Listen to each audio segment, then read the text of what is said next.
Rubén Moreira y Humberto Moreira supuestamente recibieron millones de dólares de los Zetas mientras gobernaban Coahuila, y hoy los dos andan tan campantes, con visa, con fuero y con el silencio más conveniente del mundo de parte de la DEA, esa misma agencia que ahora, según se ha podido observar públicamente, le exige al secretario Omar García Harfuch que detenga a Rocha y se lo mande a Estados Unidos como si México fuera su patio trasero y Harfuch fuera un agente a sus órdenes.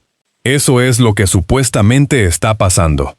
Y si lo que acabas de escuchar ya te prende, quédate porque lo que viene en los próximos minutos es mucho más oscuro y mucho más revelador.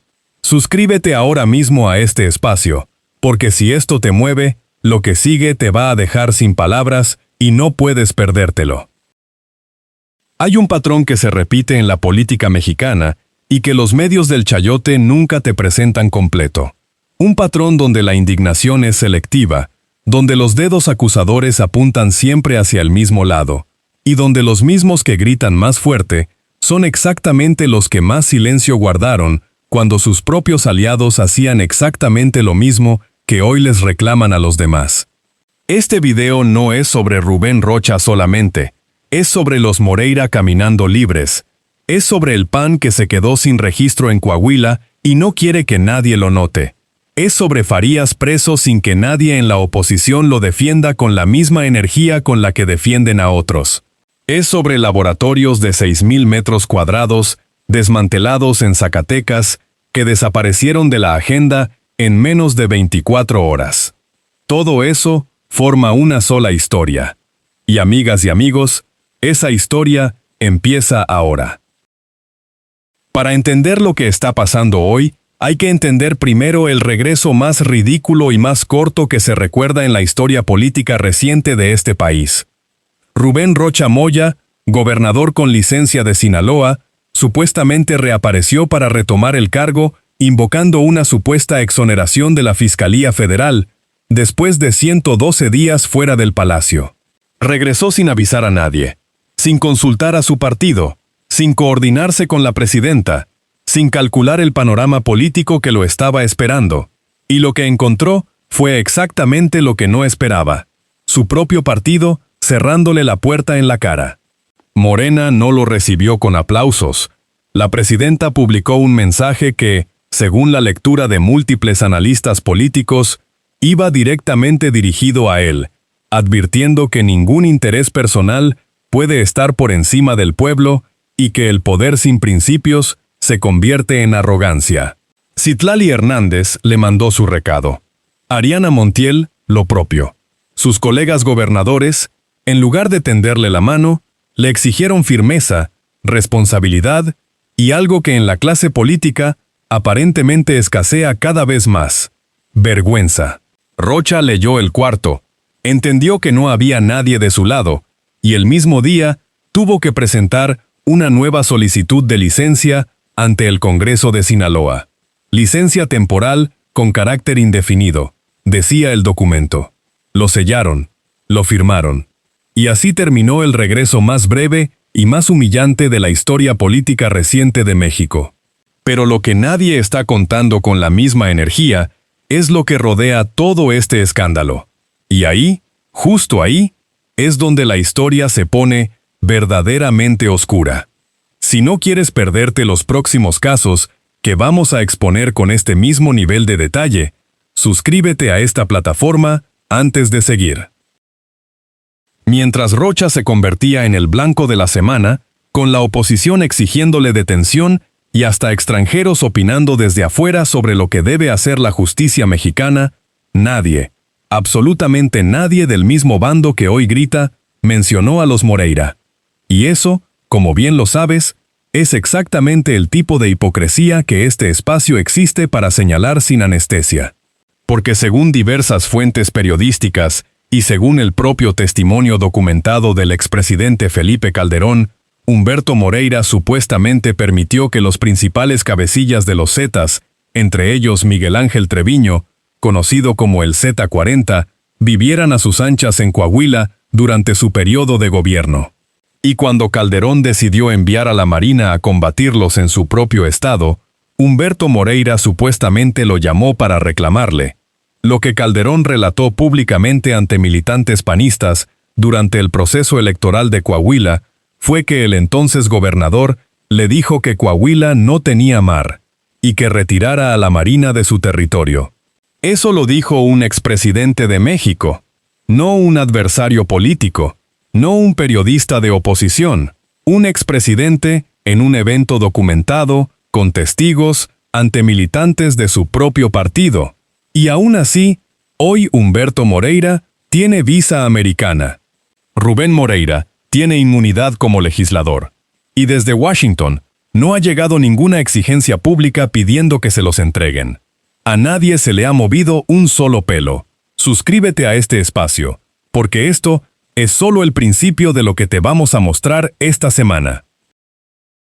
Pero la historia de los Moreira no termina con Calderón y la Marina, porque según testimonios presentados en juicios contra integrantes de los Zetas que se llevaron a cabo en Estados Unidos y que fueron recogidos en un informe académico de la Universidad de Texas, que analizó esos testimonios en detalle, Humberto Moreira, Rubén Moreira y otros exgobernadores del noreste del país supuestamente habrían recibido millones de dólares de ese cártel a cambio de impunidad, de facilitarles el trasiego de drogas, armas y dinero, y de entregarles contratos de obra pública financiados con recursos del erario. El informe concluye que tanto los Zetas como el Estado son corresponsables de la violencia registrada en Coahuila durante esos años. Eso no lo dijo un activista anónimo en redes sociales. Eso está en un documento académico con base en transcripciones de juicios celebrados en suelo norteamericano. Y si eso todavía no te parece suficientemente retorcido, espera lo que viene. Porque la historia entre los Moreira y los Zetas llegó a tal nivel que, según lo que se ha podido reconstruir a partir de distintas fuentes, en octubre del 2012, sobre el cierre del sexenio de Calderón, el propio Miguel Ángel Treviño supuestamente ordenó el asesinato de José Eduardo Moreira Rodríguez, el hijo de Humberto. 2 balazos, un terreno baldío y un exgobernador llorando en cámara frente a los micrófonos. Humberto declaró que unos desgraciados le habían arrebatado a su hijo. Y se cuenta que a partir de ese momento comenzaron a surgir tensiones dentro del propio clan familiar, porque Humberto supuestamente llegó a sospechar que alguien de su entorno inmediato había estado involucrado en lo que ocurrió. Así de retorcida es esta historia. Así de sucia era la cama que hicieron. Pero la seguían haciendo. Y la DEA no decía nada. Y Washington no pedía extradiciones. Y la agenda mediática miraba para otro lado. ¿Dónde estaba la DEA mientras todo eso pasaba? Esa es la pregunta que nadie quiere responder en voz alta. Porque resulta que ahora, según se reportó públicamente, un ex jefe de esa misma agencia, identificado como Derek Maltz, supuestamente le escribió de forma pública al secretario de Seguridad Omar García Harfuch, pidiéndole que detenga a Rubén Rocha y se lo mande a Estados Unidos para que enfrente la justicia allá. Así, textualmente. Como si México fuera una delegación municipal de Washington. Como si el secretario de Seguridad de un país soberano fuera un agente disponible para ejecutar órdenes de exfuncionarios extranjeros jubilados que escriben en redes sociales. Y el mensaje no terminó ahí. Según se pudo constatar en los medios que lo reprodujeron, lo que se exigía era una operación de alto nivel de arresto y remoción hacia la Unión Americana. Esas fueron, según se reportó, las palabras exactas. Y quien salió a aplaudir ese mensaje con entusiasmo fue Ricardo Salinas Pliego. El mismo Ricardo Salinas Pliego, que supuestamente guarda un silencio muy conveniente sobre Manuel Añorbe, el exalcalde de Acapulco, y figura del PRI que fue señalado por un testigo protegido de haber recibido, según se reportó en medios en su momento, 15 millones de dólares del narcotráfico para su campaña a la gubernatura de Guerrero en el 2011. 15 millones. En dólares. Y Añorbe nunca fue extraditado. Nunca le quitaron la visa. Nunca apareció en ninguna lista de exigencias de ningún exfuncionario de ninguna agencia norteamericana. Hoy anda en Washington supuestamente denunciando a Morena, muy pegado a Alejandro Moreno, el mismo Alito que según diversas versiones periodísticas, tiene una casa de 300 millones de pesos en Campeche que no se explica con ningún salario público registrado. 3 personajes, un solo patrón. Y el silencio más conveniente del mundo, de parte de quienes hoy gritan más fuerte desde el bando opositor. Ya lo ves claro, ¿verdad? El ruido no es prueba de inocencia. A veces es exactamente lo contrario. Suscríbete a esta plataforma si quieres que sigamos exponiendo este tipo de doble moral cada semana, porque aquí no vamos a bajarle el volumen a nada. Y mientras todo eso ocurría, el PAN se quedaba sin registro en Coahuila, sin registro estatal. Obtuvieron supuestamente el 2.9% de los votos en las elecciones de diputaciones locales, por debajo del 3% que se requiere para mantener el registro. 27.819 votos en total. La dirigencia nacional del partido, a través del acuerdo correspondiente, supuestamente notificó al comité estatal la disolución de su estructura en esa entidad. Sin representación en el Congreso local. Sin registro estatal. Y prácticamente sin ruido mediático, porque nadie dentro del PAN quería hablar de ese dato mientras todos estaban ocupados exigiendo el juicio político de Rocha y la desaparición de poderes en Sinaloa. Lo que deliberadamente se calla es que eso ocurrió en el estado donde los Moreira supuestamente gobernaron durante años con los zetas de vecinos, donde según los testimonios judiciales ya mencionados, el crimen organizado tuvo acceso a contratos de gobierno, y donde el PAN se mantuvo en un silencio estratégico durante toda la campaña sin mencionar a Rubén Moreira una sola vez, sin señalar irregularidades, sin exigir cuentas a nadie dentro del PRI coahuilense que supuestamente estuvo involucrado hasta el cuello. Ese mismo PAN que hoy pide arrestos, que hoy exige extradiciones, que hoy se llena la boca de legalidad y combate al crimen, protegió hasta el último minuto de su mandato a Francisco García Cabeza de Vaca, permitiéndole salir a Texas con todo el fuero intacto, mientras la Cámara intentaba desaforarlo. Increíble y documentado. ¿Cómo es posible que la misma gente que hizo eso hoy se presente como la voz de la justicia en México? Suscríbete a este espacio si quieres que sigamos haciéndoles esa pregunta en voz alta cada vez que se repita el patrón. Y hay otro elemento de esta historia que la oposición ha manejado de una forma que dice muchísimo sobre sus prioridades reales. Fernando Farías, sobrino del exgobernador Quirino Ordaz, supuestamente ya fue vinculado a proceso. La jueza a cargo del caso, tras una audiencia que arrancó el viernes y continuó el sábado hasta las 3:30 de la tarde, supuestamente le imputó los cargos correspondientes y lo dejó en el altiplano. La siguiente audiencia para revisar su situación jurídica estaba programada para el miércoles 26 de agosto.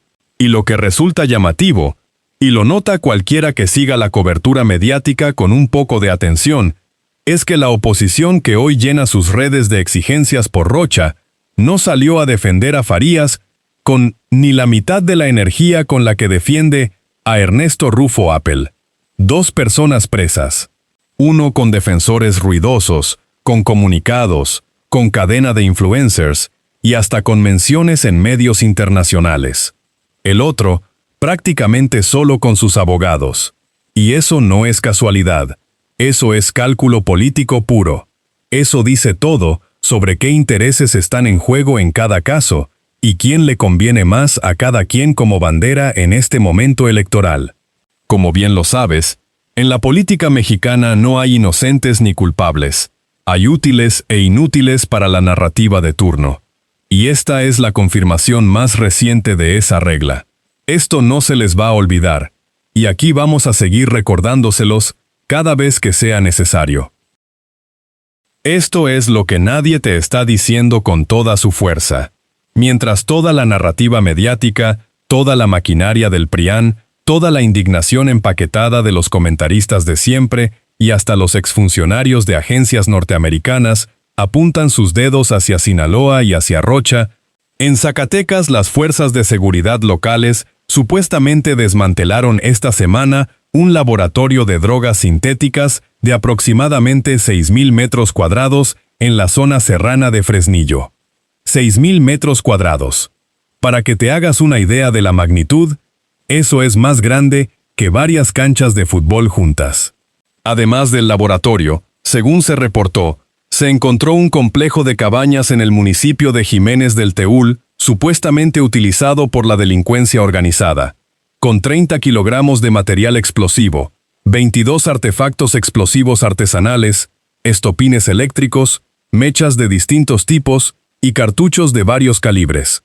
Todo eso desde el jueves de esa misma semana. Y hoy, mientras Rocha sigue siendo tendencia y los analistas de siempre siguen dando vueltas sobre el mismo tema, la cobertura de los laboratorios de Zacatecas en los grandes medios es prácticamente inexistente. Rocha llena pantallas. 6.000 metros cuadrados de laboratorio de drogas sintéticas en Zacatecas se hunden en el silencio.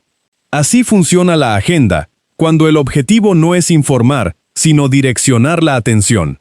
Así se construye la realidad política en México, cuando a alguien le conviene que veas solo lo que ellos quieren mostrarte. Suscríbete a este espacio si ya terminaste de tragarte ese cuento, porque aquí vamos a seguir contando lo que no aparece en la primera plana. Y ahora llegamos al corazón de todo esto, mis amigos, a la contradicción que nadie se atreve a plantear con esta claridad. Porque si lo que se le reprocha a Rubén Rocha es haber supuestamente recibido recursos del crimen organizado para financiar su proyecto político, y si según los testimonios judiciales recogidos en el informe de la Universidad de Texas, los Moreira supuestamente recibieron millones de dólares de los Zetas para exactamente lo mismo, y si el propio Felipe Calderón relató públicamente que Humberto Moreira le pidió que retirara a la Marina para dejar trabajar libremente a ese cártel en su estado, entonces la pregunta que este espacio te plantea esta semana es la más sencilla y la más incómoda de todas. ¿Por qué Humberto tiene visa americana, Rubén tiene fuero legislativo y ningún exfuncionario de la DEA ha publicado un solo tuit exigiéndole a alguien que los detenga y se los mande para allá? La respuesta que tú mismo construyas a partir de esos datos es más reveladora que cualquier declaración oficial que puedas encontrar. Porque los hechos están ahí, los testimonios están ahí, el relato del expresidente está ahí, y el silencio de Washington también está ahí. Todo al mismo tiempo. Todo perfectamente conveniente para alguien. La selectividad de la indignación no es un accidente político, es una estrategia. Cuando la DEA exige, como si México fuera su colonia, pero solo exige en los casos que le convienen, cuando la oposición grita por la detención de unos y olvida estratégicamente a otros, cuando los laboratorios de 6.000 metros cuadrados desaparecen de la agenda en menos de un día y Rocha sigue ocupando todas las pantallas, lo que estás viendo no es periodismo ni es justicia. Es un guión. Un guión donde los villanos ya están asignados y los cómplices convenientes ya tienen garantizada su salida. El PRIAN no tiene autoridad moral para exigirle cuentas a nadie mientras los Moreira estén sueltos. Ningún exfuncionario de Washington tiene autoridad para dictarle órdenes al secretario de Seguridad de un país soberano mientras los acusados por sus propios tribunales vivan cómodamente con visa y fuero del lado mexicano. Y ningún medio que enterró los laboratorios de Zacatecas en 24 horas tiene credibilidad para venderse como defensor de la verdad. Las reacciones que generó el regreso fallido de Rocha dijeron muchísimo más sobre sus autores que sobre el propio Rocha. Y el silencio que rodeó todo lo demás, los Moreira, Añorbe, Alito, Cabeza de Vaca, dijo aún más. Mientras la hipocresía siga siendo la moneda con la que se compra el poder en este país, este espacio va a seguir señalándola. Suscríbete si no quieres perderte el próximo caso que se quede sin máscara, porque hay varios más en fila y aquí los vamos a contar todos, uno por uno, sin filtro y sin miedo. Los Moreira siguen sueltos. Añorbe sigue activo y bien ubicado en Washington. La DEA sigue exigiendo como si México fuera su delegación. Y este espacio va a seguir aquí contándolo todo. Esto no se acaba. apenas empieza.